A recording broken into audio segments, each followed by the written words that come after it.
Boom and welcome. We are live. Hey. See Frank. Hello. We see frames. They may have seen our frames when we were hiding in the corner. Oh, did they see that? I don't know. Either way, I kind of brought know. us in a little early. It's sort of a tease. I want to build the anticipation. So, welcome to our Into the Nexus Sunday night live stream where we talk about board games. We are a tighter panel tonight. We're just joined by two of our good friends.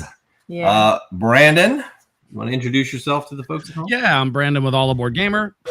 And Lexi was going to join, but wasn't able. So I am once again one half of All Aboard Gamer tonight. But we run the All Aboard Gamer YouTube channel / social media website, the whole thing.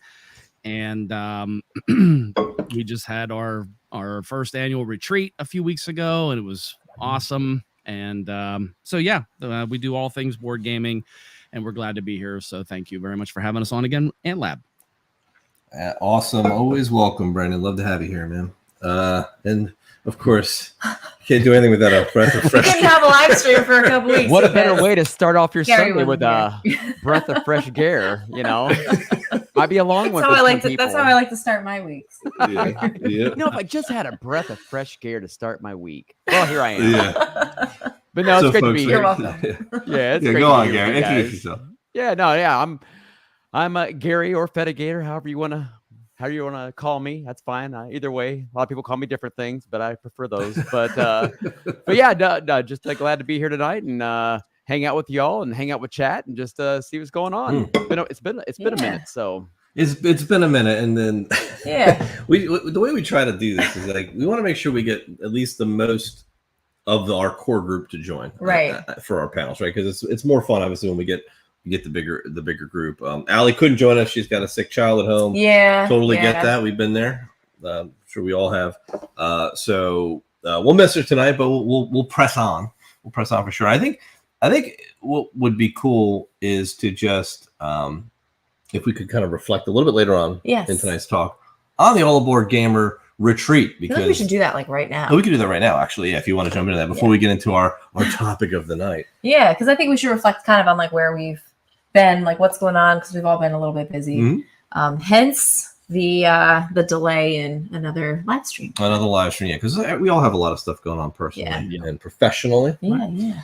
And it's hard to juggle all the different things, and all of us here have families, children, and we all have obligations obviously outside of this, and we try to do our best to do these as often as we can, and make them at least meaningful and entertaining, so it's not just turning on. So I think we can start talking about the All Aboard Gamer retreat, which is hosted by the one and only Brandon and Lexi from All Aboard Gamer right here on the stream, and it was so much fun.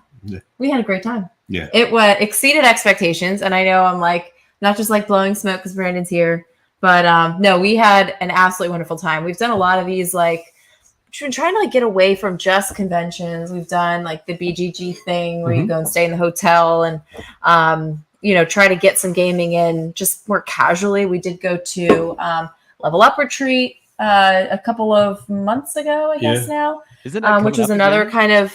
It is coming up again. Yeah, we're doing another one in the winter. I want to say January? First week of February. I think.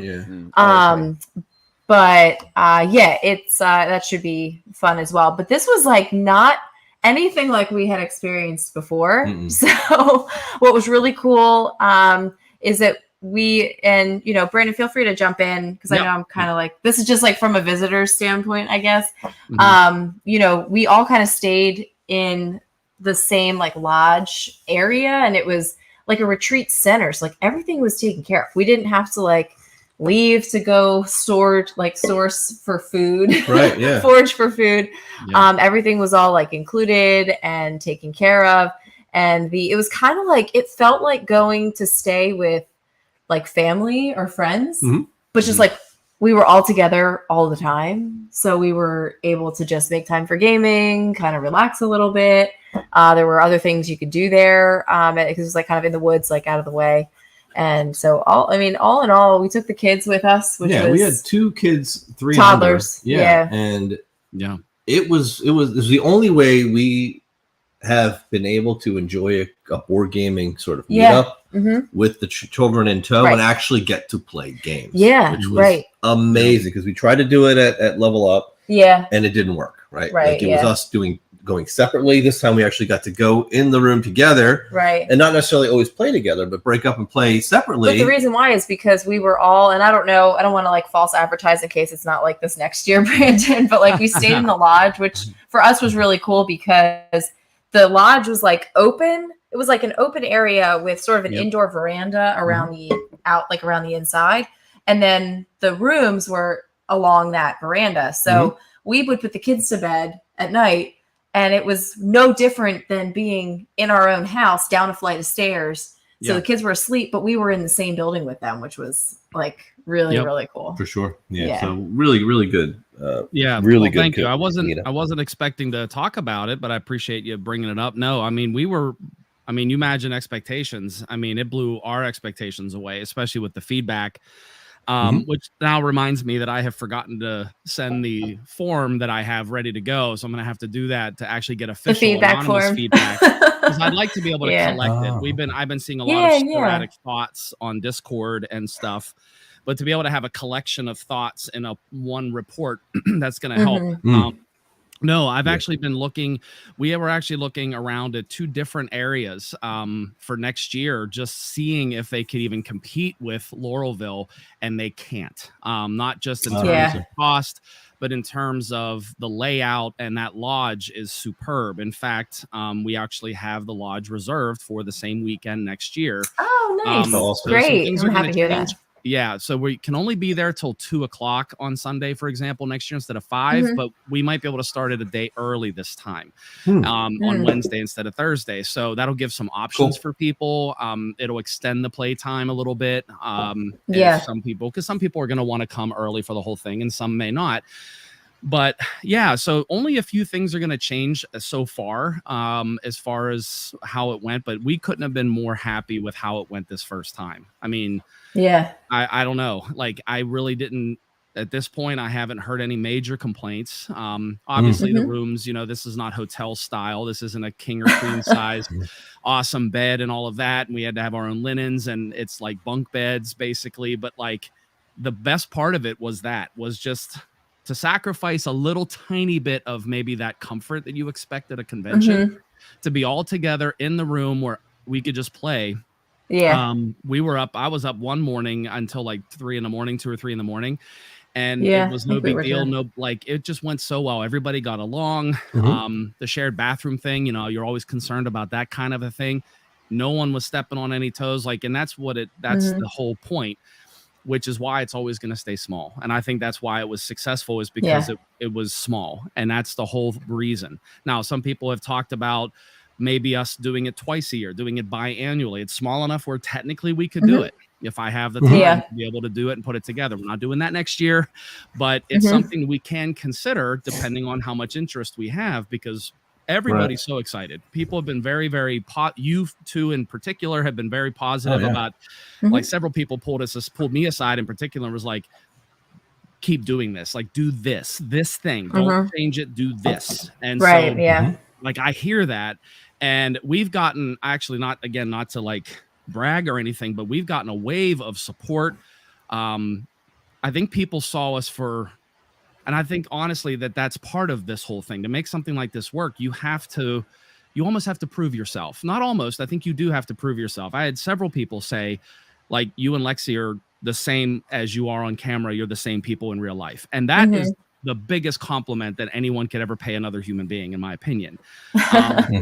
Because that's just like we are, but we know that, but not everybody does. And so that, I think it just increased the trust level. It increased all of that. And so there's just been a wave of support, and I don't even know what to say to that except thanks. So yeah, we are doing it next year. We have it the same weekend. I'm dreaming though. I'm dreaming for it to be possibly biannual, so we can actually have double the people. And then people can just pick and choose. They can come to both, or they might be able to pick one over the other. That's kind of the goal, is to have someone pick one over the other. But yeah, I think I think it just went really, really well. And to be honest, Yeah. I don't think the customer service could have been better. You two, for example, you actually had such a funny situation, which I don't want to get into here with the, let me just say 2 words. What? Sleep sack. Okay. Yeah, sleep sack. Oh, yeah. Oh yeah. $10. Like And you can $10, put yeah. the two together. I've actually used that illustration in one of my sermons in the past couple of weeks.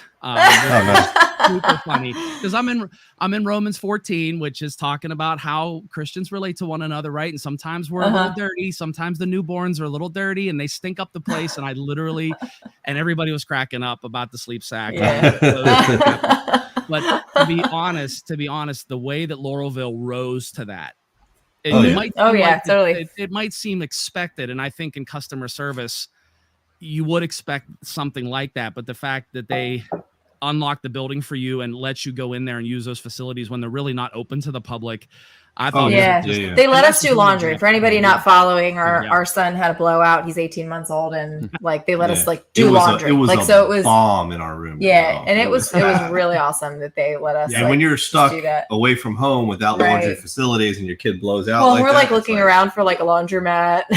Yeah, and it's in a piece of, it was a sleep sack that he sleeps in every night. So it's like without that, it's oh man. So it was brutal, but it was they were phenomenal. So couldn't rave about it more. It was a wonderful time. And we got to play a lot of games we got too. To play a ton of games, we played a ton of games. I'm trying to think. We'll talk about that when we get to the game. When we get to the game section. Okay, cool. So figured we'll so just wanted to definitely plug that because it was such a great time, man. Yeah. And I think it was just it's going to be our gaming highlight of the year for sure, hands down. Oh wow! And I'm already even better than PAX. I'm telling you right now. I can. We haven't even gone to PAX, and I already know it will because we got to play games and we got to meet everybody in person, and that's priceless to me. Yeah. Except for Gary because he bailed on us. That's what he does.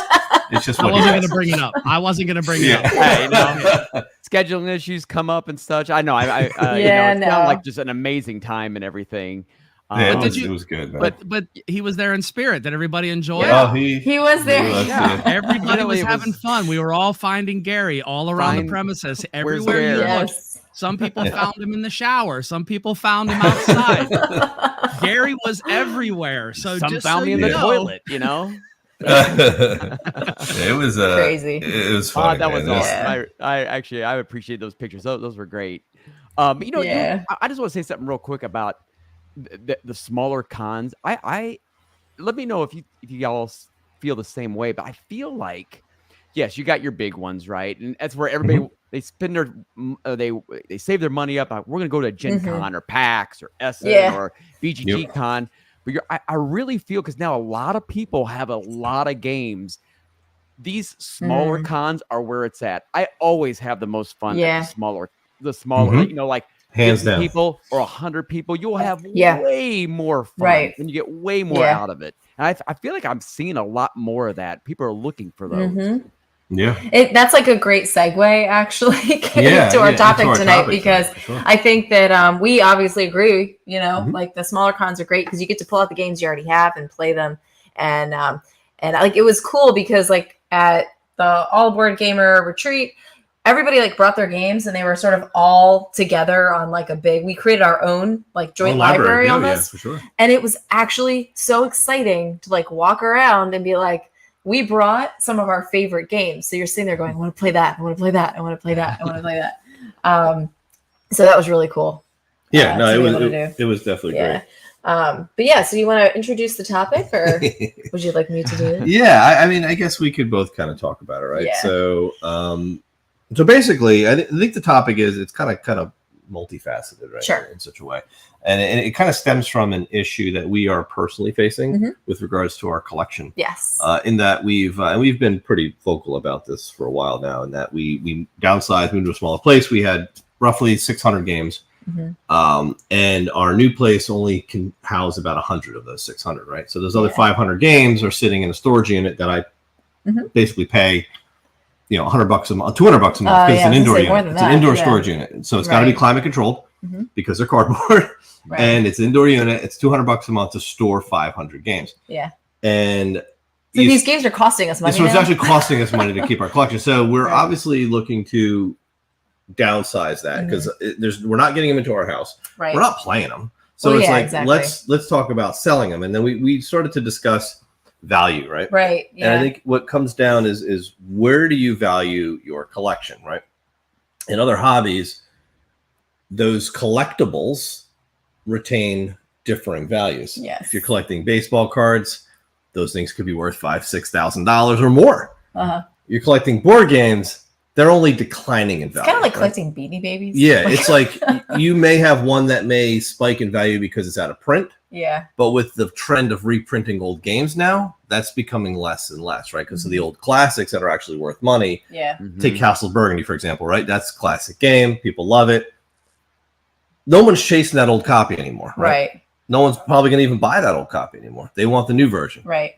So what was once probably worth, $30 in my collection as the old copy of Castle Burgundy is probably not worth 10, right? Right. Maybe. So we're faced with what is the value of the game? And the answer is what somebody's willing to pay for, right? With any object. It's only worth what somebody's willing to pay. Right. So how do you justify spending $200 a month on a 500 game collection that we can't even value properly at this stage? Well, and I think so the valuation is the toughest part, because like we've sat down multiple times going, okay, we've got like 1 or 2 big boxes here in the house that like I'm looking at right now. And like we have the names of the games, all the stuff's ready to go, and listing them is really easy. But it's valuing them that takes time. And then also it's like valuing them is kind of like, well, we know what we bought them for. We know what they're selling for, maybe on Amazon if they're still in print. You can kind of look at what they have sold for on eBay or elsewhere. But at the end of the day, like Anthony said, they're only worth what somebody's willing to pay right now. So like every day we keep them, they're costing us more and more money. So there's got to be a point at which like you're going to hit that max where it's like, okay, like it's not worth selling it for any more than X. And we've toyed with the idea of like, I'm like, look, we have this many games. Let's sell them all for $20. You know what I mean? Some will go for more. Some will like, so some people will get like really good deals. Some people, but at least then you kind of know what you're getting. But it's funny that like, because I think people will kind of go around like, I've got this massive collection of games. It's worth $20,000. And it's like, is it? Though nobody's paying us 20 grand because like nobody's paying us that much. Right. So we've started to see a trend of people selling off their collections, I think. So if you've been on like the Facebook groups and things like that, Marketplace, we're seeing a lot of like lots of board games going. So it's like, I have 500 games to purge. Here's pictures of all of them. Here's a list. Like everything's going for X amount of money for a giant box. Right. Yep. So I think that's a really good option. Right. And I think, but before we go into like even more, let's give these guys a chance to opine on that. Right. So what are your thoughts on this?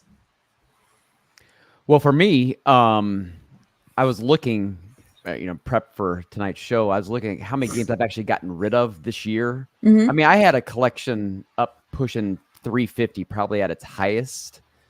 And then you look at it and this is just me. Everybody's obviously going to be a little bit different. For me, I was like, I'm not playing these games. I like them. I love some of these games. I'm not playing them. If I'm not playing them, like you said, what am I doing with it? And that's just me personally. Some people are collectors. Awesome. I collect other things too. So, I started just culling. So for this year, I've actually already culled up to almost 30 games. Now, I will say about 15 of those have resulted in trades. Now, sometimes I've done 2 for 1. Right. You said something a minute ago. I think people are getting more. There's more people in the hobby. There's more education. And people are starting to see, wait a minute, I already kind of have this game, Right. And you're already starting to see it like the new one's going to be raising robots. You're already seeing, I know you've all said it. I've seen other videos like, this is like Wingspan. Well, pick your favorite, right? So people are getting into like, okay, well, I just kind of like this one better. And also people are getting just smarter. Like, you know what? This is a good game. It's just not a great game. Do I want a great game? So I've actually, but some people, what I consider good or even bad, Scythe, I look for those people that want that game. Hey, you guys, and so what I have done, because you're right, there are some games that I just don't know if will ever be reprinted. So actually, my whole thing the last, I'd say, year and a half is I've been trading for games that are just super hard to get that I know are very good. I've played them before. I mean, I bet I have put out 30 tries to get a St. Petersburg, because I want that game so bad. Because I've dabbled with it. I didn't get to play a whole game. I was like, oh, I really would like this game. And I know there's probably other games that have taken it and done it better, but I just really like that one. It just does it. It's just a pure type of game. Also, I'm kind of getting out of the heavier games these days. I'm kind of getting more into the nice, smooth mediums. I'm in and out. 60, 90 minutes. We're kind of going that way too. I think we're leaning that way too. It's just better time versus value, right? Right, exactly. I still love the heavy games. I mean, I got a new one right here behind me, Alderman, which is very heavy. Not rule specific heavy, but it's just very thinky heavy. And I was one a couple of those in my collection, but basically, I'm saying all of this just to say, I'm cooling down. I'm getting rid of things. I have realized I've had to take a hit on some of them. I'm like, oh, I know this game's good, but you know what? Like you said, people are only going to pay or trade for what they think it's worth. Right. Exactly. So I try not to look too needy when I'm asking for a St. Petersburg. You really don't want that game. I mean, I'm gonna try it again, but anyways. But yeah, I'm really liking my 120 games or so. I still think it might be a little bit too much, but I'm really getting it down to like, man, these are the games I love. I'll play any game, right?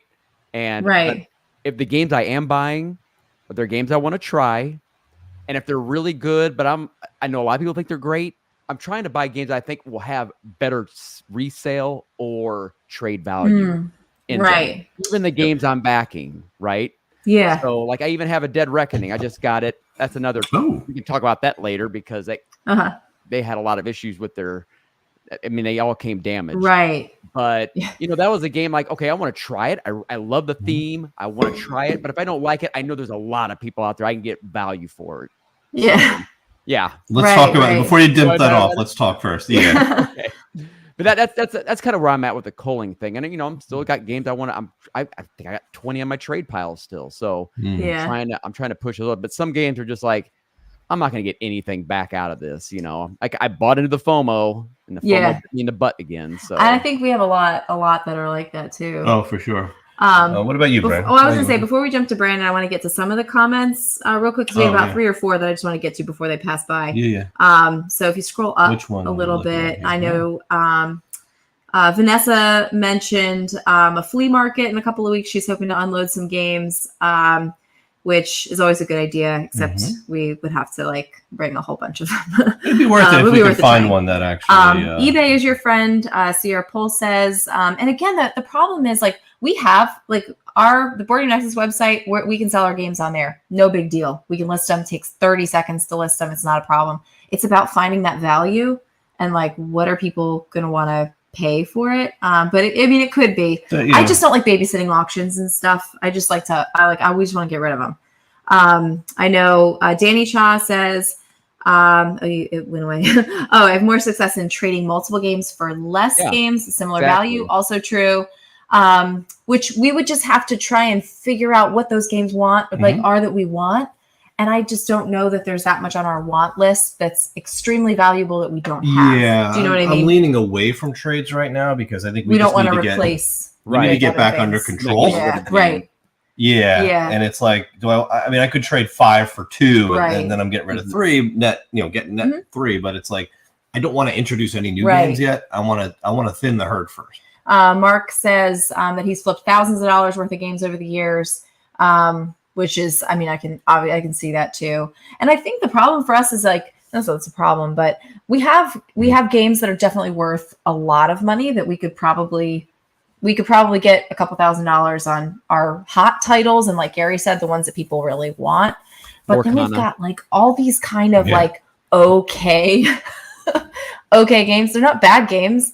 They're not great games that we're going to play over and over and over again, but it's I don't know who's. It's also, am I going to get enough money on a title that offsets the shipping cost? Exactly. Right. That's the other thing. Yeah. Is the shipping. That's what people are commenting about too. Yeah, exactly. So, Amazon. So Brandon, Yeah. Yep. So I'm learning more and more about this because we actually have. I always keep games in our collection, like in the databases, because I just mark it previously owned, just so I can keep track of all the Right. games we've called. So 219 games we've already called, and we've been in the hobby for about 5 years or so, a little over Right. 5 years. Like heavy into the hobby, like actually in the hobby. So that's a lot, especially considering that our collection is going to be down to below 200 fairly soon. This year is the year that we've called more games than ever before. We have 60 on the pile, and it's actually probably closer to 70 at this point. Now, we've sold almost half of those already. Trading for me is like you said, sometimes it's like, well, I'm in a very heavy call season, so I don't want to trade for more games. Unless it's trading a bunch of smaller ones for that one big one, but a lot of times that's very unique. I haven't really seen anyone want a bunch of smaller games for like a big one. Typically they want a big game for a big game, and so trading for me right now is just a no-go. eBay is annoying. I also agree. I think, Francis, you said that the auctions and stuff, or even buy it nows, they're just annoying to me. I have found that your store, the Nexus, believe it or not, Board Game Geek has been pretty much there. But the Facebook groups were pretty lucrative at first, but I think they get buried, unfortunately, in the Facebook groups. Which makes it hard, because then, like, I had a lot of success right away, but then it kind of morphed, and now I get no hits from Facebook. And you're not allowed to like repost it, so I have to just keep going in and editing my listing. So Facebook for me has been like, okay, maybe I'm doing it wrong. So if somebody has any advice, that's fine. But you can't like keep posting and spamming. But unfortunately, Facebook is all about time. Like it's a time thing. It will get buried because everybody else is posting in the same groups. So I'm not really sure how to make that happen. You can't really bump on Facebook. You can't like put a comment in and it bumps to the top. It doesn't work that way. Discord has also not been super lucrative. I mean, we do have a buy sell thread. I think you guys do too. But like, that's hit or miss, because, you know, a lot of us, you know, we're kind of in the same boat, right? We have several people in our Discord server that have a big list of things that they're either trading or wanting to get rid of. And honestly, I haven't seen really anything on those lists that I would want myself. Maybe one or two here and there. I know Allie, for example, Allie has gotten a couple from us, things like that. But like, it's not really big. So for me, it's been your store or Board Game Geek. And I hate to say that because I don't really like Board Game Geek, but people are looking pretty heavily on there. And so, you know, there's no question. It's been working fairly well. We still, like I said, we still have about half the list, but like I just sold 3 this past week. So I've been getting anywhere from 3 to 5 on average about a week. A heavy week, I can sell 7 games. And what would you say your average is, Brandon? Like for dollar wise, probably 25. Okay. Yeah. And then are they paying for shipping? We don't have a ton of light games. I think the cheapest game we sold was Team 3 Green, because I just don't want it in the house. I think it's just bad for business. And so I, $5, get that thing out of here, get it out. I don't want it. $5 and someone bought it. And I think they paid more for the shipping than. So here's the other thing with the shipping. So here's what I like to do. And it's a sales tactic, but it works and it's true. If you buy a $10 game, $15 game, and it's $8 in shipping, I mean, on average, I'd say the shipping cost, the average that I've seen has been between $8 and $11 for shipping. If you bundle games together, though, it typically will save you money rather than buying them both separately. Even if it like bumps up the shipping cost a couple of bucks, because now you have a little bit of a bigger box and things, it still is a better value. And so what I've been trying to encourage people to do is get more than one game. And I think people understand that, because I typically will sell games in pairs, unless it's a big game. Like if somebody buys smartphone, they're already getting 2 big boxes because of the update that we have with it. They're going to get, you know, buying one of those is fine. But you're selling, I just sold Onitama and I forget what the other little game was, Wild Space. So like you sell those 2 smaller games, it's cheaper to Mhm. buy them together. I mean, it just is. So if you're a buyer, maybe look at somebody else, like look at their whole list, make sure, because you're going to save on shipping, just economically speaking. It's just the way it is. Now, if you buy Great Wall and Wonderland's War, okay, you're not going to save on shipping. They're going to go in two separate boxes, or else it'll be crazy expensive. The most expensive game that I sold, though, was as far as shipping, was Fireball Island, because of the 3 or 4 boxes. It was like $27 to ship it, but they were getting a really good value. We had all the upgrades in there, sleeve cards, like the whole thing. So it's just one of those things. But I'd say the average, I mean, I've sold some expensive games, but I think the most expensive was Vikings Gone Wild, was like $100 because it had everything in it, like everything. But most of them have been 25. I'd say 20 to 25 on average, maybe 30. That's not bad. And I want to address some of the comments, especially like I know CR poll keeps bringing up the fact that like you're paying $200 to keep them in the house. And I want to be very clear that like we're not advocating to sell them for more money. I was literally like, let's make them all $10 and get rid of them. Yeah. So we're not in the camp of like, let's see how much they're worth so that we can make. That's why we're having this conversation right now, is because people are putting more value in the games that they're keeping and trying to get rid of than what they are actually worth. Because a lot of people are sitting there going, well, I paid, $60 for this game, so I should at least get $35.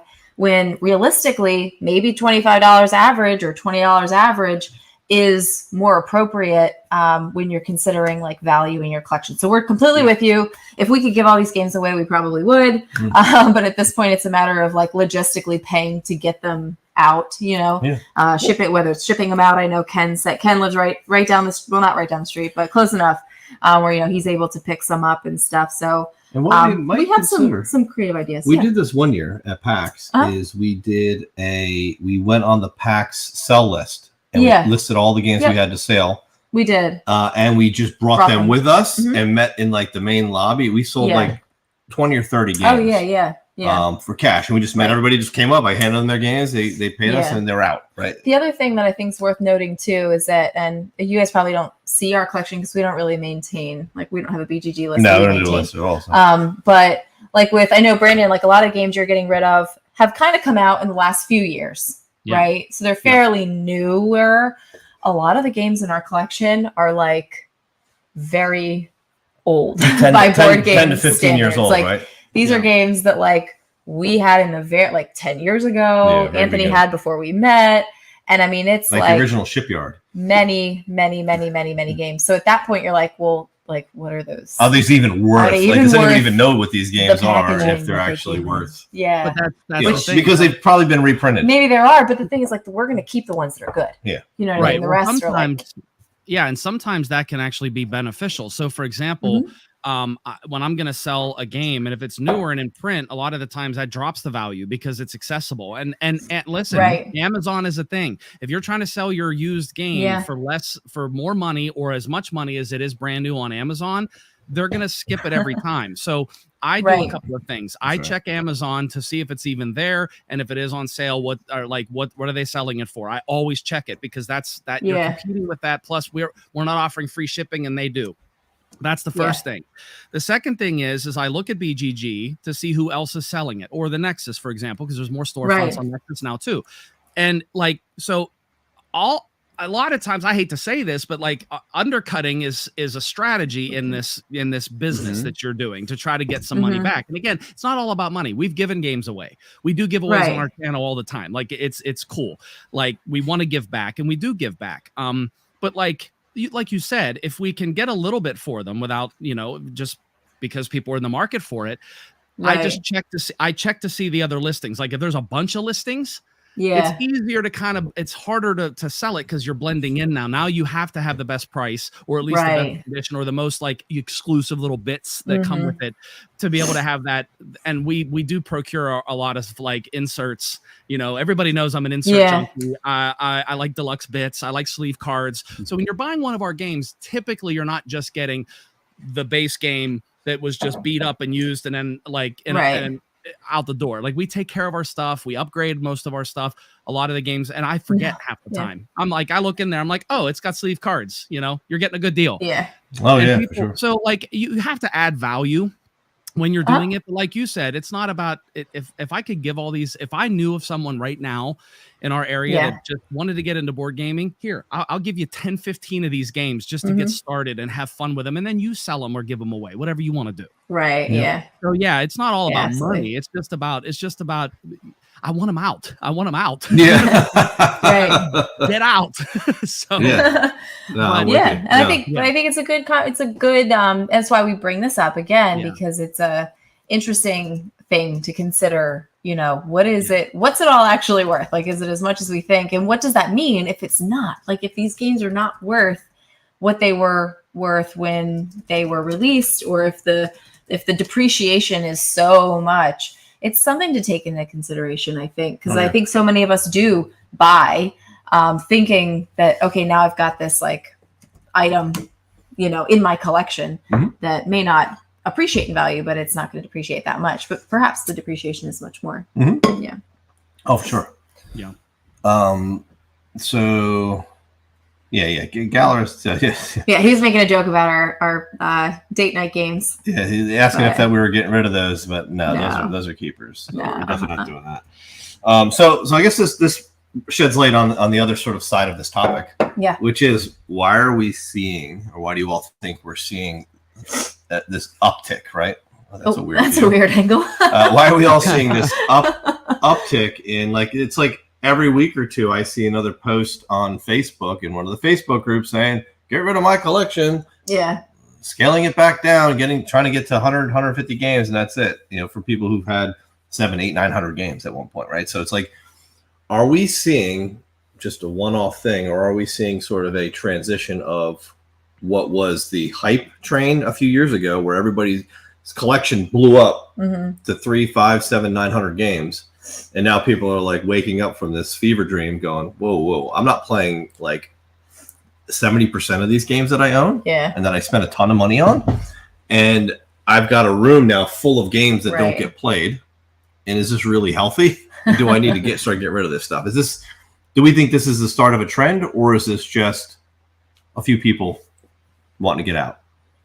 Well, I think, the one aspect of this it's really causing, I think, some of it, and I only get this because I'll read some of the things, like, people are like, I'm selling this, and sometimes people will just overshare. I feel like sharing why they're getting rid of it. Look, I mean, unless you're living in a closet, it's tough out there. I mean, people are like, do I pay my mortgage, or do I back the $700 CMON game, and then they buy the CMON game. They're like, oh man, I got to make a car payment, right? Who wants to buy my Marvel Zombie side for $1,000? Well, I'll give you $200, and then, but people are saying, like, I think they just, like, I don't have the money. We had a lot of, people that had more to have and buy just 3-4 years ago. So I think there's that aspect of it. But then also, I think now, I won't rehash what I said earlier, but I think a lot of it, I think people are just getting smarter. Like, what is a good to great game? Because look, I mean, I don't know how many came out this year, but in the last few years, I mean, we were having some years where like 5,000 games were coming out. 5,000. Yeah. It's been like 3,000 at least for the last few years. But look, when you take those 3,000, how many are genuinely, like, objectively, or I should say subjectively, across the whole industry, like, you know what, maybe they may not like it, but you know what, that's a great game. Maybe 5, maybe maybe 10 if you're pushing it. But there's gonna be like just about a handful of games that are gonna be like objectively good. In fact, Brandon's been doing on his Thursday show, he's been roasting people's game shells for fun. Really great. But he started something I heard the other night. Like, you know what? We're starting to see a common theme, and I think what's helped this is Target selling games, Walmart selling games, and, Barnes & Noble or whatever. And you're starting to see some of those games that, like, everybody has. Azul, Cascadia, Everdell. You're starting to see some Arc Novas in there and stuff. And I think people are just like, that maybe not as into the hobby as we are. You get excited, because we've all, get those 5 stages of board gaming, right? And you're like buying everything at the beginning. I mean, there isn't a game that you won't play and buy, and you're FOMOing and everything. And then you start, I think all of us now are pretty much at stage 5. It's just like, you kind of know what you like. You kind of know what you want. Like, yeah, right. I'm sure it's a good game, but it's not going to be great for me. And so people are I think they're just trying to get rid of these games, and they're having trouble getting rid of them. And you're just not, look, everybody, I understand what we were all saying earlier about, it's not about making money, but look, everybody wants to get something back that they put into it, right? I think that's just normal human behavior, and especially in a capitalist world. Like, I'm trying to get something back, but like Brandon said, I mean, I will go and check Amazon. Oh man, or I'll go check Mini Market. Like, I got this. Okay, I think I can get about $50 worth of a trade or a sell. Oh wait, they're selling it for $23, and they get it tomorrow, and it's free shipping. Okay, well, I'm gonna have to sell it like at 15 because I know I'm gonna have to pay the shipping on top of that, just to still kind of undercut, what prices are. Even on, if it's a more rare game, maybe like the eBay way. But I think somebody mentioned or asked her, like, what's annoying about eBay? I've sold games on eBay. The best, profits, if I'm going to make that, or best evening out, I've been on eBay, but man, it's a pain. It's just a pain to put games on eBay. You got all those things, and your picture's like, forget it, So it's just easier for me just to trade or go to my local game store, and they have auctions, you know, and then I just sell them there. But I would say, you asked Brandon earlier, I would say on average, the last 2 years, I'm obviously some games are gonna go up, and some are, gonna be like $5. I would say on probably average on most games, and these are your games that you probably spent 40-50 bucks on, you're probably gonna get 15 to 20 bucks for them. Yeah, that's what I think that's about right. That's pretty average, much where it's at, unless it's like an Ark Nova or something, and people don't care what, and it's all sleeved. I got deluxe bits. Okay, I still want it at $15. Yeah, $15. Well, or like the In Shrink Awaken Realms, full Kickstarter or something like that. Yeah, those Kickstarters. Yeah. If you ever get games, you kind of geek bit them out a little bit, or you deluxify them. Don't expect to get that money back, especially if you sell it later. Some people will. Some people will want that, but don't expect to get your money back. Well, I got all these sleeves, and they're dragon sleeves, and this and blah blah blah. Yep. I don't care. I'll take it for $15. The only game we ever sold for a massive profit. Was Descent 2nd Edition. With 2 expansions. We painted the whole thing. It looked great. Oh, wow. It looked that's really a little bit good. different. Yeah. Sold that for $350. Wow. Yeah. But we used it to go buy the new one. Legends of the Dark. And we just started and we painted that one. So it was a great. Yeah, it was good though. It was great. Yeah, my boys like that one a lot. It's just we like I don't like to have to think when I'm playing one of those things. Yeah. And the app just tells me what everything. To do. Like it tells you what your range is. I don't want to have to do anything. It keeps track of all. I'm lazy when it comes to adventure games. Yeah, I think very lazy. My best was Outlive, because I had kickstarted that. I think some of you guys played that at the retreat, right? It's a great game. And I played it a few times and had a lot of fun with it, and sold it. And I sold it for like $150. Somebody locally. Whoa. So I was like, that was great.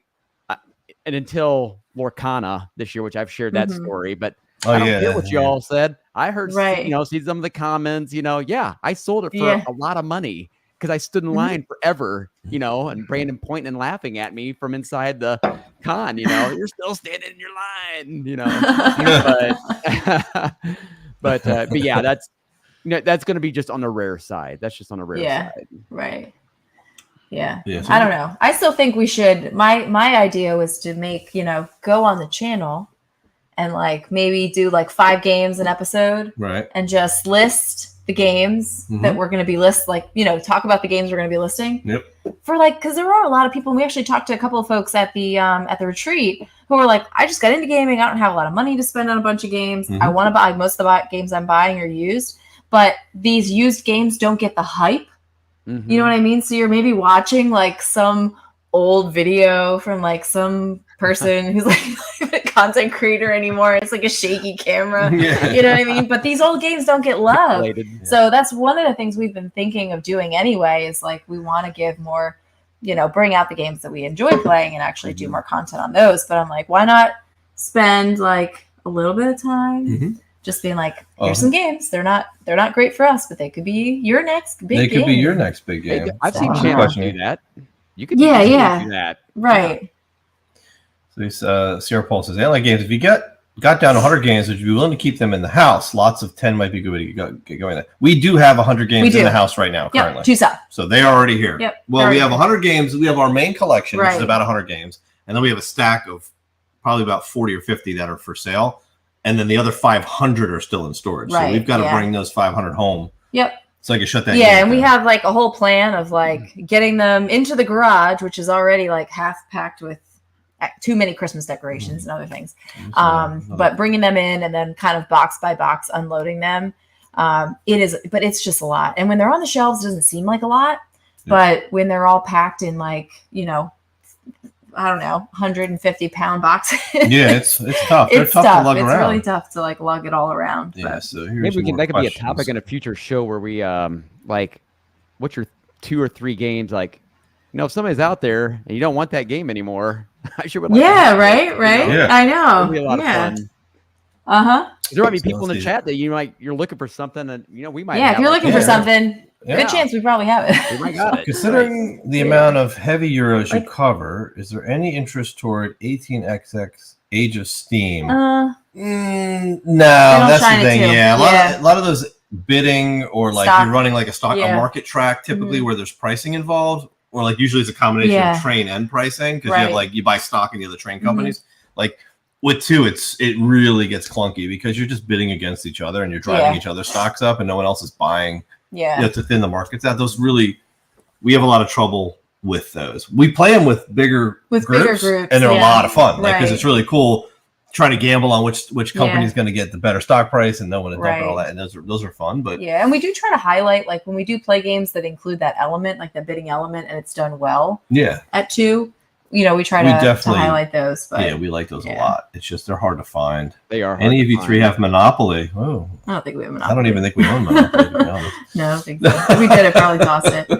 No, I'm looking like I can see the very top of that pile over there, just to give you an idea. And we have like, is that Final Hour? I see Final Hour, Arkham Between Final 2 Hour, Cities, Between which 2 might even be in Cities. I don't know. I think Excavation Earth. Excavation Earth. These are some of the older games that we know there's not.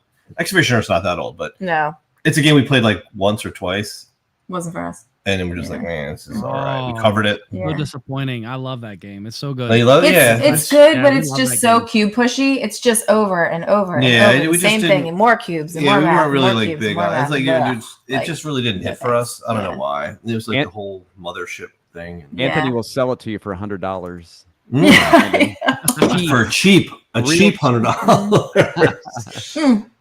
And it wasn't bad. Like I would say probably like, I don't know, 80% of the games that we have in our collection are like, they're not bad games.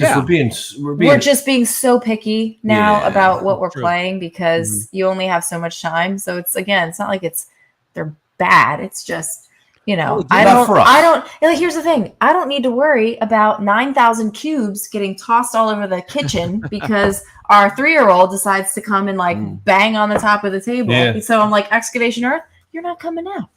You know what I mean? Yeah, it's just we're just picky. Things. We're just picky about it. Yeah. Well, again, I mean, you get to a point where even if you've played 100 games, you start to see what you like and what you don't like. I'm not a big pick up and deliver guy. I hate pretty much every negotiation game I've played. See, and then she loves pick up and deliver, right? Like everybody's got their very few that I like, right? Yeah. So and I hate trick taking games. So like I don't have to have I love those. I don't have to have a whole room cluttered full of these little tiny boxes of the same thing over and over again. Right. Right. They're very samey to me. If you play one trick taking game, you might change a little gimmick here and there, but it's the same thing over and over again. It comes down to like theme and the group you're playing with. Yeah. And that's right. That's all it is. Right. So you own like 3 of those, you're good. Right. So if I could offer my 2 cents about why we're seeing this happen. I like how Gary mentioned the economics of it, which is a huge thing. I think we're just seeing swings of economics generally. You're going to have people that can't make payment, the people are struggling right now. They're struggling. It's just reality. But I'm coming at it more from the philosophical side. When I observe other people in other hobbies, I just played golf, for example. I did a wedding about a month ago, and I got to play golf, and it was like 20 of us guys. It was me and 19 other dudes golfing. Like most of the guys, and I ask questions, I talk. Most of the guys there have one good set of golf clubs. Like that's what they play with. They only replace things if something breaks, but otherwise that's their set of golf clubs.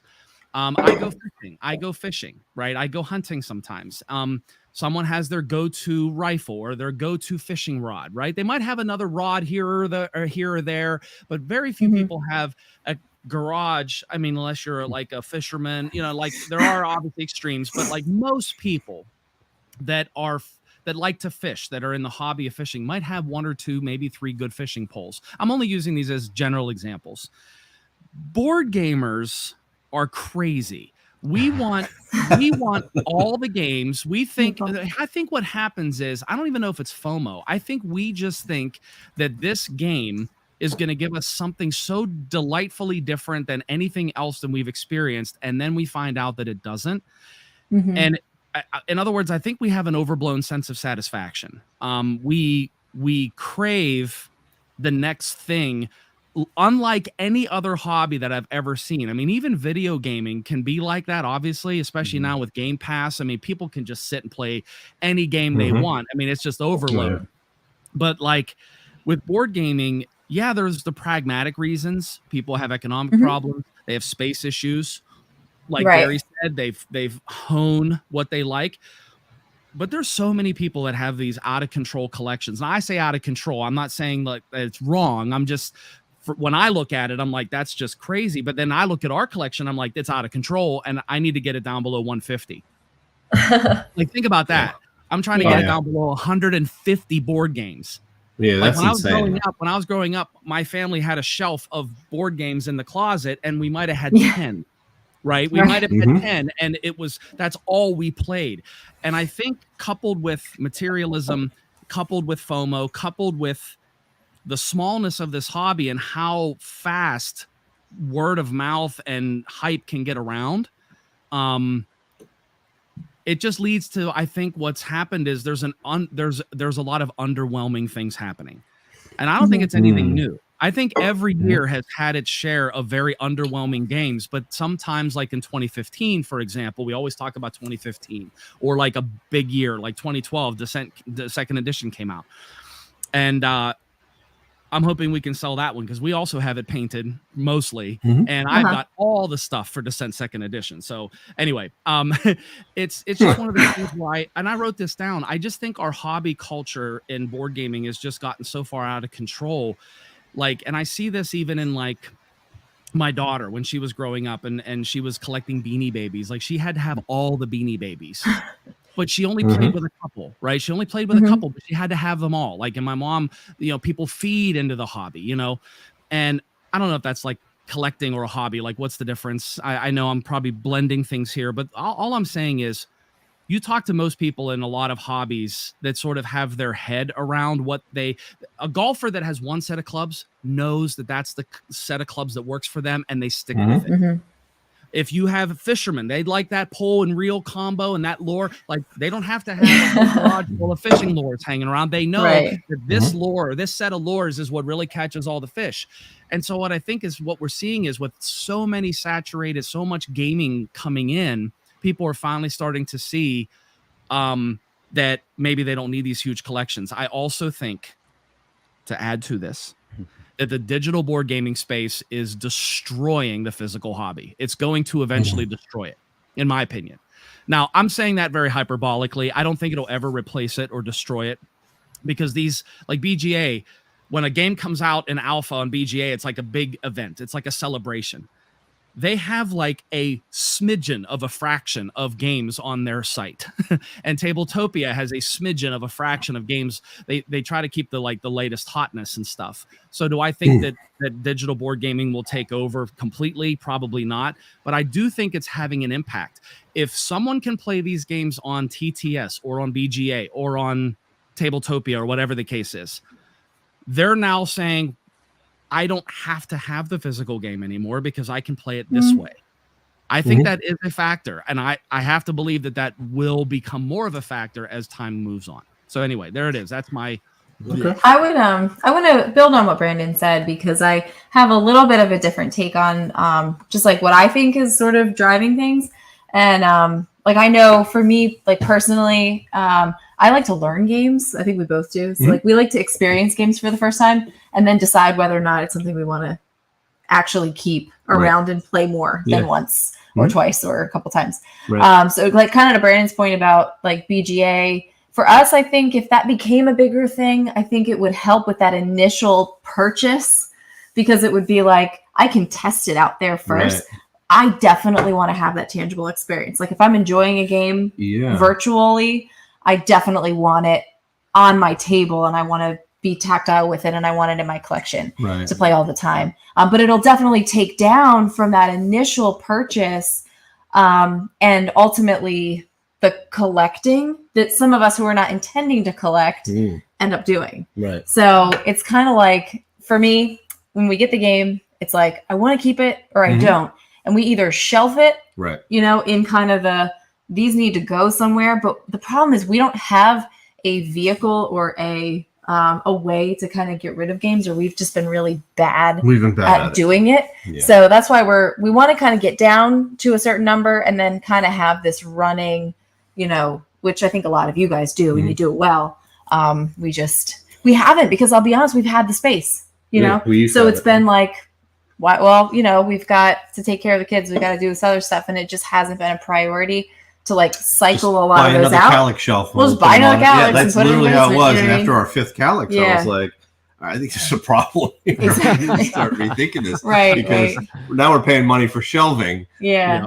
To store the games we just paid money for. And when's the last time we'd go down? We have free reign to play any game we want. What do you want to play? We look around at 600 games and be like, I don't know, and just keep going back to the same games that we've been playing. I'm like, okay, this is just dumb now. Yeah. Right. And I think Brandon makes a great point in that people playing these digital versions of the games are much less likely to make that purchase. Yes. If they're not in love with the game they play digitally, right? So you play 20 different digital games and you buy one, versus let me go buy all 20 of these, hate 19 of them, and now I'm stuck trying to get rid of 19 games, right? And I think that's well, that makes sense. I don't know though that I wouldn't say that I agree with it destroying the hobby. If anything, I think it'll make it stronger, because it might be the filter that we need in order to make sure that the good games get through and come into production. Mark made a good comment, and he's a reviewer as well.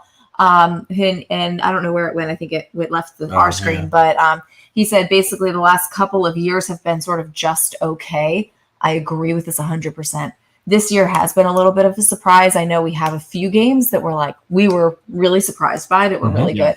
But in the last couple of years, since there's been this bloat, I think that publishers have been getting away with kind of publishing crap and people have been buying it. Yeah. And if we could maybe have like BGA as a way for people to test games out first, get them through that first line, you know, and then go to production, we might actually end up with better games in the stores to go buy. So I don't know. I think it's kind of cool. Francis, I think you're exactly right. And I definitely see that. I have seen that work that way, where, like, for example, I love Space Base, and we have Space Base. I played one night, I played Space Base on BGA 6 times in a row. Yeah. And each play averaged 14 minutes, and almost every one of those plays was with 5 players. Oh, wow. I cannot play the physical board game of Space Base 5 times in a row, 6 times in a row that fast. It just doesn't happen. Oh, no. You're talking at least an hour. So it can work the other way, too, where it's like, well, I can play this quicker. Am I getting the table interaction that I love and talk about so much in board gaming? Right. No, that's why I will never get rid of the physical game. All that the BGA is doing is enforcing my love of what I have physically. So you're right. Yeah. I think, but then I hear people talking about Voidfall. I know someone that sold Voidfall already. Yeah. Sold it because they can play it on TTS. Yeah. Right. Why would you deal with this physical monstrosity? So I think what we're seeing is like the shaking out of all of this stuff. And I think it's cool. Right, I think you are 100% right. I don't think that the way I look at it is always the way. And it may not destroy board gaming. It might just make it even better. Because now I like Space Base even more. because yeah. But I think That's play crazy. it so many times and keep my skills honed. So now when I play the physical game, it's lickety split. I know how to teach it really quick because I know I played so much, you know. So you're right. I think it definitely can work both ways, and I think that's important to say. I think destroying the bad parts of where the hobby is right now. Like I think that's probably, and I think that's really what we need, because I think what we're seeing is we're seeing a definite bloat in how many games are coming out each year, and it seems like everybody and their cousin wants to design a game now, so everybody's designing something, and it's like it's just creating this massive amount of games, but a lot of them are very samey because like they a lot of them are gamers who are like, oh, I can just design one now, and I'll just hire an artist, and then I'll just copy a few mechanics from these 3 games I like, and there you go. Versus where you've had these really seasoned, talented designers who would pour everything into a game in 2+ years of development, and then another 2 or 3 years of testing, and then they come out with this game, and it's like, whoa, okay, this thing is deep, it's heavy, it's been well fleshed out.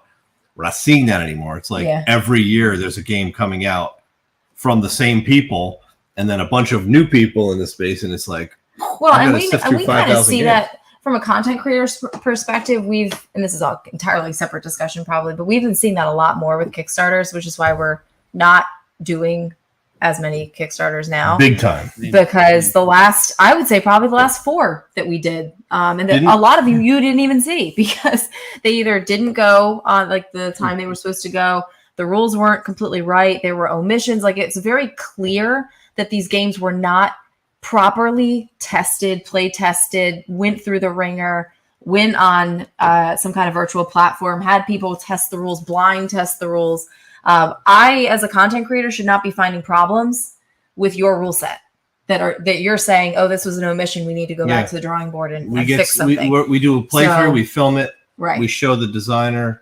He goes, oh, wait, you got these 3 things wrong, but I didn't put them in the rules, so I'm going to add them now. And it's like, and can you refilm it? Okay, so I'm going to go back and take 2 more hours to redo this because you didn't have rules in play. Like, so, and it is what it is. And I know the fact is the industry wants things out quickly. Everybody wants to get stuff out quick. And so we get that. But we're seeing them sacrificing quality. But to your point about just everybody kind of wanting to make a game now. It's like, it's like there's just didn't used to be like that. There's just too many. I think there's too many people in this space trying to make games, trying to make a buck, and we're seeing that in the amount of games coming out. And that's one of the problems is we don't have enough creators who are, let's just say, aren't telling the truth about the game.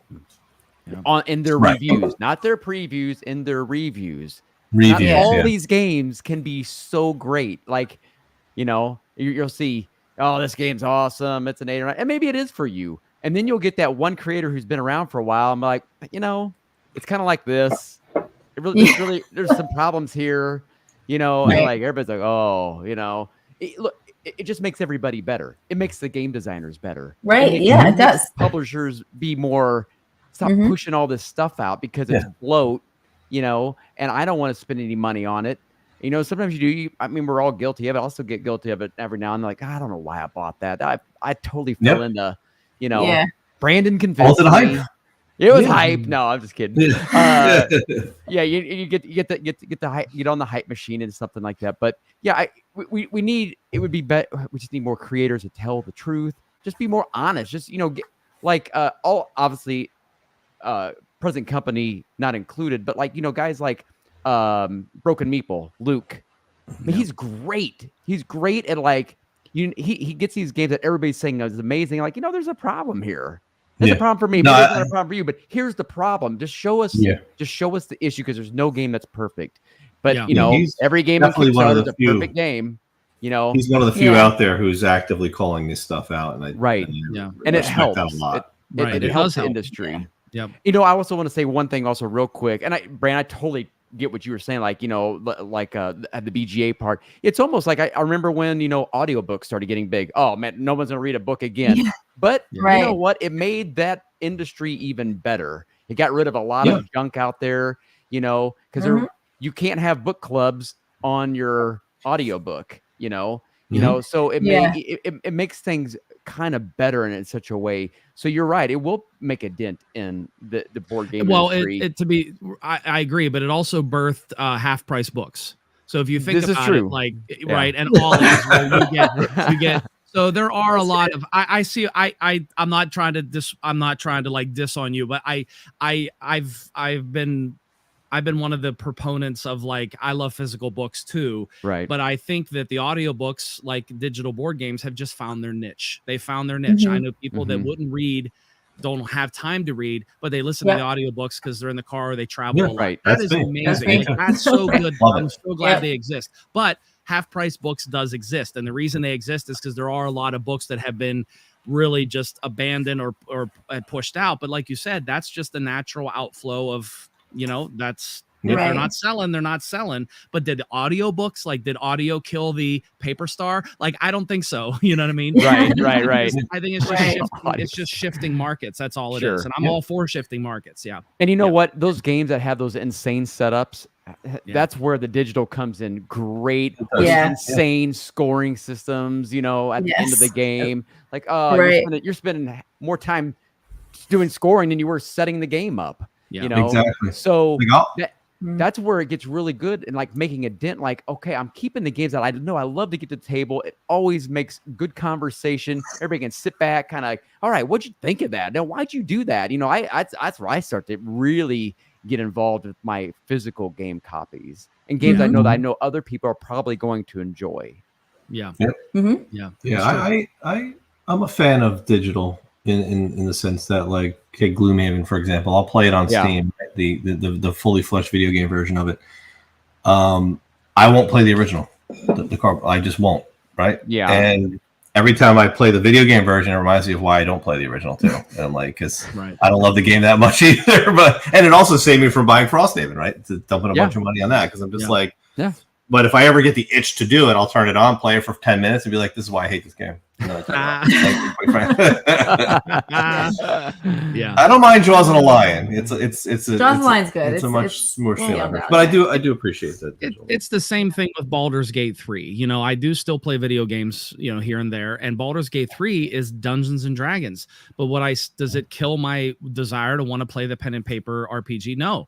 In fact, if anything, it stokes those flames, right? So you're right. And I don't hate digital gaming. I definitely lean more into it now than I used to, because sometimes I just want to play and I can't physically. So it's almost like, and then we use our Discord, so we can have the chat. We can have the post-game discussion, which honestly, to me, is one of the most fun aspects of board gaming. Is the post-game discussion. In fact, I don't know if anybody's ever talked about post-game discussion on any creator's channel that I've seen, and I think I want to do a segment on that, because I love post-game. I played a 3-player game of Voidfall last week with 2 guys from they're on our Discord, but they came from the Garfield Discord, Levi and Royce, and we were done playing at like 1:30 in the morning. We stayed up till I was up till 2 or 2:30 in the morning. We were just discussing the game after the play. And it was so exhilarating and fun. So I don't know, I think that you can get that with digital board gaming too, if you do the chatting. BGA is a little bit detached from that, because a lot of the times people aren't chatting with voice, and I don't like that. It becomes unfeeling for me. And then it doesn't feel like board gaming, really. It doesn't feel like board gaming. Where if I play on TTS and we have chat, then it does. It feels more like that. So yeah, it's interesting how even me being very much against that move have found a way to still steal away that feeling of board gaming with people on Discord and in the voice chat. And so that does help. So yeah, it's pretty cool to change even myself on how I perceive it. So yeah. Oh, neat. Very neat. All right. Did you want to maybe highlight that last comment before we maybe move on to some games? This comment, Jim's comment about reviewers being afraid to show, because I almost wanted to say exactly what Mark said. So Jim said that a lot of reviewers are afraid to accurately rate a game for possibility of losing viewers or receiving copies for review. I certainly think that is out there for sure. Again, being in the content creator space, we see the other side of it. We're if you do give a game a bad review, the publisher may come to you and say, "Hey, we really don't want you to put that out," especially when it comes to Kickstarter. That's why we don't review Kickstarters. We try not to give our opinion unless it's mean, there's a few like that you're going to know whether we liked it or not, just based on, if you know us, based on our reaction to the gameplay. It's hard to hide that stuff. But I know to give kind of a shout out to Brian at Game Brigade. He's one of our friends. I know he's always very honest with his previews. Yeah, his almost, I say almost to a fault, because he always gets himself in these situations where the publisher may be like, can you maybe not say that? And he's like, well, ask him to change it or ask him to take it down. And he's like, well, no, but I still really want to work with you, Yeah. So yeah, the publisher relationship is maybe more valuable sometimes than the views and all of that kind of thing. But to us, that's just indicative that you're kind of working with the wrong publishers. Yeah. Mark commented kind of the same thing, that there are some that aren't worried about getting dirty. I know Meeple Mountain was where Mark's at. Correct me if I'm wrong. They do great written reviews that are very in depth and very informative in terms of what the game is about and what you can expect, and maybe where some of the pitfalls are. So some shout outs there. Yeah, let's have a show where we read those entertaining emails. That would be that would be good. Yeah. That would be the best. The names will be kept anonymous to protect the innocent. Yes. Or the guilty. That would be some great content. Yeah. And if Anthony doesn't like a game, when he's in his preview, he goes, I play that on Board Game Arena. Yeah, maybe that's our code. That's your That's the scary part. I think you're going to see a lot of the newer reviewers who come out. They're going to just take very much care with what they say, because they are relying on. They want the free games. Like most of the reviewers who are getting this are doing it for the free games, and if they feel they're going to start not getting free games from publishers, if they're negative, then they're going to stop doing that. Right. We're at a point where we just don't quite care if we get them or not. If I want to buy a game, I'll buy it and I'll review it. And then not to be we don't care. We certainly appreciate it. But we're not. It's not going to sway us. Right, when we did Millefiore, we just didn't like the game, and we were pretty clear about us not liking the game. Yeah, we got the most pushback we got were from actual people who played the game and were I don't agree with that at all. I'm like, I really don't. We don't all have to like the same game. That's cool. Right. You know what I mean? Why do I need to feel the same way about? Well, you definitely played it wrong. I'm like, no, we did initially, but we played it right since, and we still don't like it. Yeah. So you're not going to change my mind, and that's okay, because I don't have to like every game that you like. That's okay. Yeah, excellent. Well, the thing I would say to new creators, and I don't know if you guys do, but I actually have creators that reach out to me that are brand new. They ask for advice. One of the first things I tell them, and I hope that I'm doing the right thing, I think I am, but one of the first things I tell them is, don't do this for free games. If you're doing this for free games, get out, because we don't need creators in this space that are just in it for themselves. We don't get paid much money, and I don't care. We give away most of the free games we get, and that's the honest truth. So again, I'm not patting myself on the back, but what I'm saying is, you have to know going in, you're either going to be bought and paid for, or you're going to be honest. You can't have it both ways. You honestly can't, in my opinion. You have to be there. Now, look, if you get free games and you're still honest, it can happen, but don't do it just to get free games. Right. That's not what the creator space in this industry needs. Yeah. You don't need more of that. Be honest and realize that you just might have to go the long haul and put out a lot of your own money to get this stuff. Because if you are honest, the haul is long, but the payoff is great, because you're going to build a community that will support you, and then you can get whatever you want for you to cover. You can buy whatever you want because they're going to support you. So I try to tell people, I know that's not the topic for tonight, but it's kind of this idea. A good topic.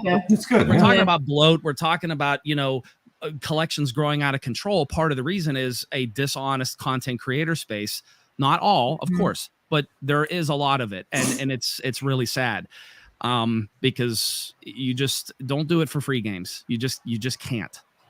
What we do need a lot more of in this space, though, are influencers holding up boxes, because I think that really goes a long way in helping the decision to whether or not to buy a game. Is just this. We need at least one more, because I'm not doing it. Yeah, there's not enough. And I think if we can get more of that, I think it would make all of our jobs easier. If I could just add one thing to that, if you want to get into this content creation business, review the games that you have and do Yep. your thing, whatever Mhm. your thing is. You Mhm. know, you could be the next Bollocks or, you know, All Yeah. Aboard or, you know, Luke or Ant Lab. Review the games you have and be yourself and almost like organically do that. Because if you're honest with the games you have, when you start getting games sent to you, look, they're gonna have to know, hey, I mean, I'm gonna say the truth here, because it just helps the industry. It doesn't help when everybody's, oh Mhm. yeah, this is a 9.5 out of 10.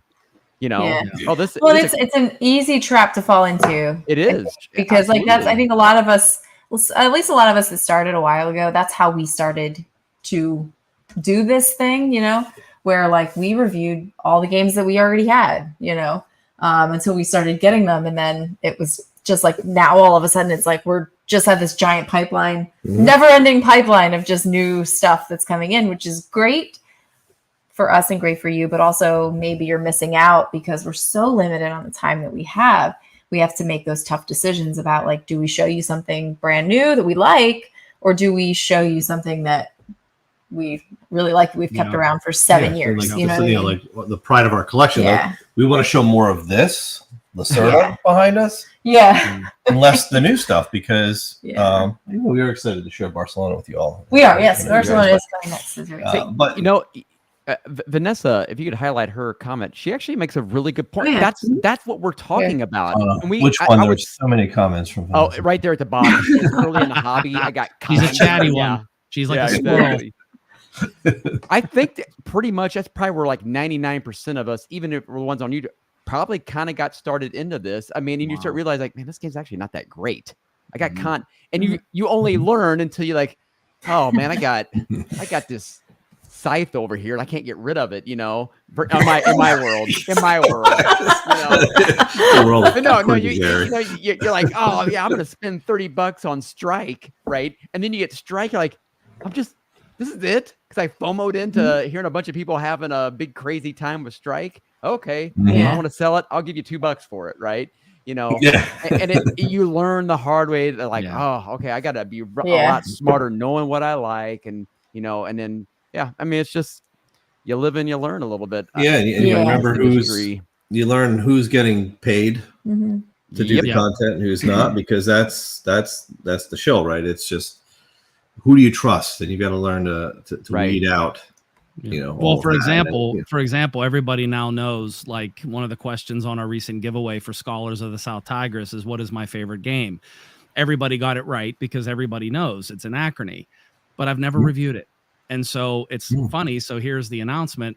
Tomorrow, I am spending a good part of my day off filming a very, very good, in-depth, detailed review of Anachrony. And everybody knows it's my favorite game of all time, but it's not without its flaws.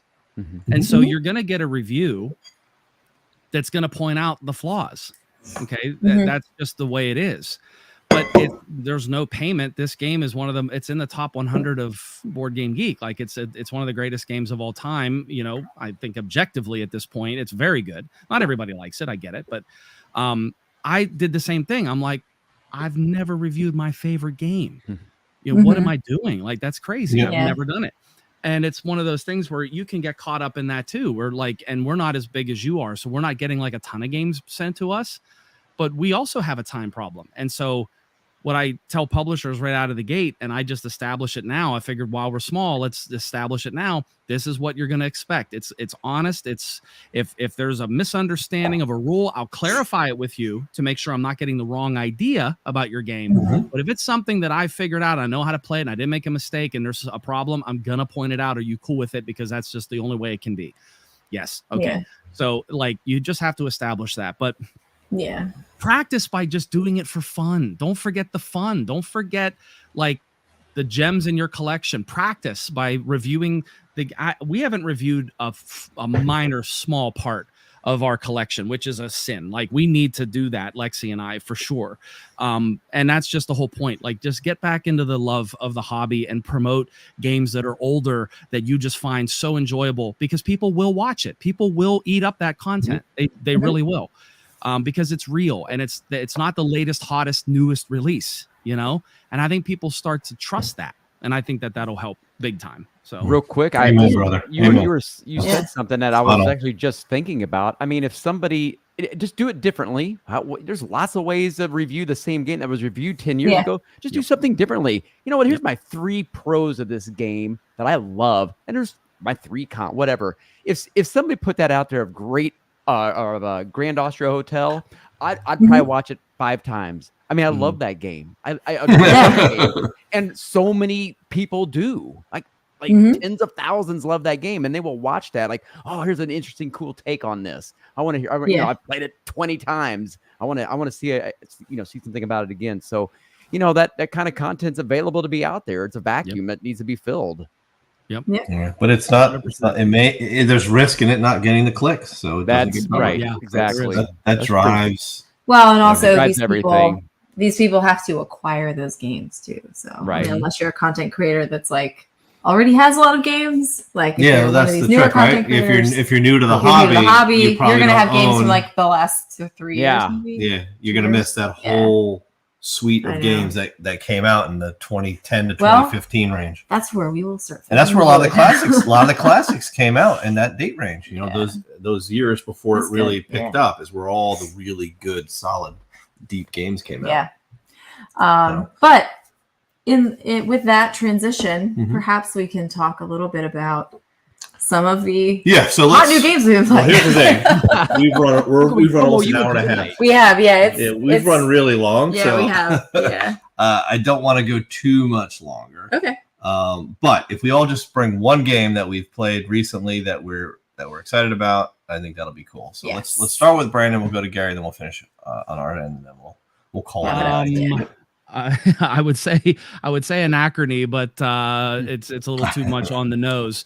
I will say that one of the games that Lexi and I have been I played Voidfall. Let me just start with Voidfall. Or I'll just mention Voidfall. Wild Tiled West is the one that has really been on our radar. Wild Tiled West is so fun. It's quick. It's really, really interesting. I love the artwork. But Voidfall is the one I've played the most recently, and it's I played it on TTS, but I did try to play it solo. Again, I want to do a review of this game, but I need to play it a whole lot more. It is as beastly as people say that it is. It is, and yet when I played it on TTS and really started to understand the uniqueness of it, it is a Euro. It is a 4X game, I think, but it's been described as kind of the Euro 4X. Which again, I don't understand exactly what that means, but one thing that stands out to me that I've really, that just really contrasts, and I talked about this on our last live stream, is the deterministic combat. It is 100% deterministic. There's zero randomness in the combat, and it's just it's an incredible system, in my opinion. It makes, and why I think that's cool, and some people are going to hate that. Some people love to roll dice, the randomness of combat, the underdog, pulling off a win. If you're playing me, you're always the underdog that's going to win when you roll dice. It's just the way that it is.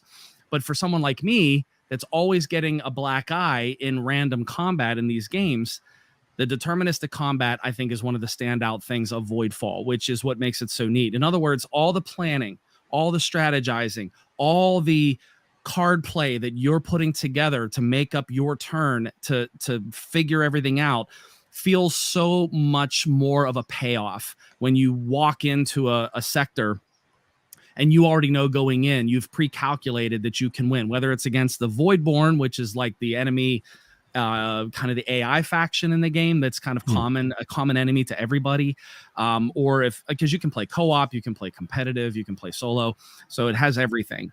But we played a competitive game, the 3 of us, but it was a low interaction map, so we were basically just fighting Voidborn, but it always felt good. And even when you're playing other players and you're having high interaction, it's all deterministic, which makes your planning just feel so well done. The EN02 artwork in a game like this, I think, just really takes it. Like, we're so used to EN02's art by now, like with Lacerdas and stuff. I think it really adds to the image and the look of this game. I really enjoy it. So I definitely am going to be playing it more, probably on Tabletop Simulator, until Lexi and I can get it to the table. It's a beast. I set this thing up solo. It took up about 2/3 of our Watson, just solo. with all the trays and all the things and all the bits, and not everything was on the table that could have been on the table. So it's a little daunting. But I think TTS, what I'm looking forward to is TTS is going to really teach me the game solidly, so that when I do play it live, I think it's just going to enhance it. I can teach it a lot quicker and kind of can figure it out a little bit more. So that part, I'm very excited about that. And it looks like we might have like a weekly game going of Voidfall, which I'm really excited about because it's a big one. It's a huge, probably one of the biggest games I've ever played. It's bigger than Anachrony, like in terms of rules and the depth of the, like, Anachrony at its heart is like a worker placement game, and that's easier to teach. There's a lot going on. There's a lot of icons and the time travel is kind of weird, but Voidfall has a lot of levers, a lot of moving parts. But it's really not that hard to play once you kind of get into a rhythm and you understand everything. So I'm actually very excited, even as much as I hate the tutorial, which I'll talk about in my review, and I'm not going to talk about here for time's sake. The game itself is very, very good.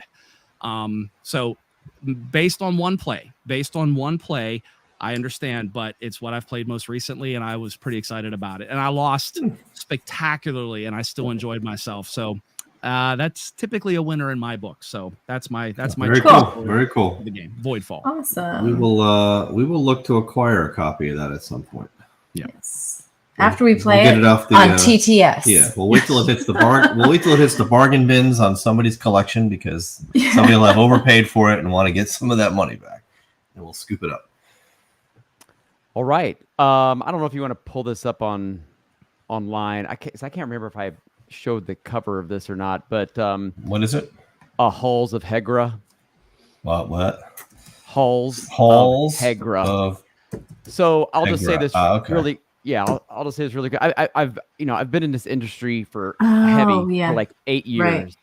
And you go to these cons, you always see this big group of old guys, hanging around, and you're like, oh, my Axis and Allies, and like, okay, I never got into that wargaming thing. I don't know what's happened in the last year or so, but I have gotten it. My 3 of my last like maybe 7 purchases have been basically war games.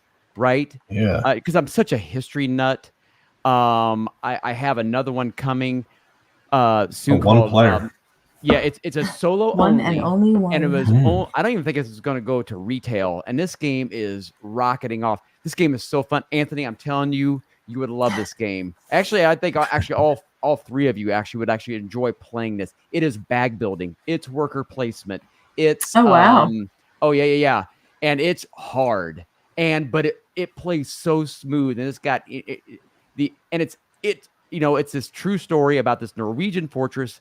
Early years of World War II, these volunteers go to this fortress to take control before these Germans are marching through. So there's 3 phases. The first phase is a couple rounds, and you got to shovel snow to be able to make paths. So you can get supplies in, because you got to get your supplies as much as you can.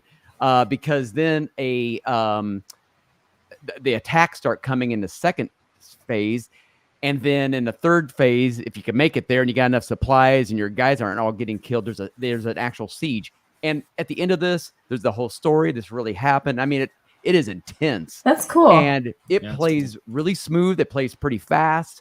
Because I love bag building, and it looks good. It just plays very, very well. And like I'm really becoming a David Thompson and Trevor Benjamin fan, like a fanboy almost now. Yeah, you were saying that, yeah. He's the undaunted guy. He's been making these other solo games, World War II games, of these crazy stories.